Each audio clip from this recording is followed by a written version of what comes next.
এই 10 টাকার কয়েন আপনার জন্য অর্থ আকর্ষণ করতে পারে। তো এই যে ম্যানিফেস্টেশন, এই যে আকর্ষণ করার যে একটা চাহিদা, এটা কিন্তু অনেক সময় কাজে লাগে। হঠাৎ করে হয়তো আপনাদের কিছু প্রয়োজন, সেটা আপনার হাতের কাছে নেই, বা আপনি পাচ্ছেন না, অর্থের প্রয়োজন, অর্থ পাচ্ছেন না, সেই সময় এই ধরনের ম্যানিফেস্টেশনগুলো খুব কাজে আসে।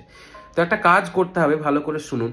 যেটা আপনি আকর্ষণ করবেন সেটাকে নিয়ে হাতে ধরে কিন্তু আপনাকে নিজে হাতে এটা করতে হবে, তবেই এই কাজগুলো আপনাকে কিন্তু মানে সফলতার দিকে নিয়ে যাবে। কি করতে হবে? 10 টাকার একটা কয়েন নেবেন, এর মধ্যে লাল রঙের সিঁদুরের একটা দাগ কাটবেন, এবং সেটা এই আঙুল দিয়ে, মহিলা হলে বাম হাতের এই আঙুল দিয়ে, ছেলে হলে ডান হাতের এই আঙুল দিয়ে একটা দাগ কাটবেন।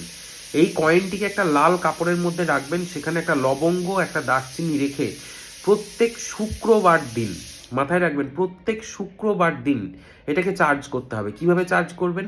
পুটলিটা বাঁধবেন এবং তারপর শুক্রবার মা লক্ষ্মীর আরাধনা করবেন এবং লক্ষ্মী ঠাকুরের ঘটের পাশে ওটাকে রাখবেন। পুজো দেওয়া হয়ে গেলে সেটাকে আবার আপনি লকারে, যেখানে অর্থ বা টাকা পয়সা থাকে আপনার, বা যেখানে আপনি কাজ করেন ডেস্ক, সেখানে নিয়ে গিয়ে রেখে দিন। এই একটা কাজ করুন।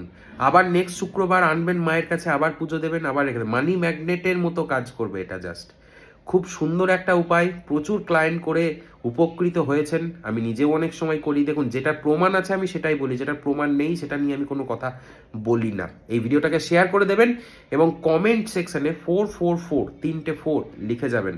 এই ম্যানিফেস্টেশনটা খুব ভালো কাজ করবে। রাধে রাধে।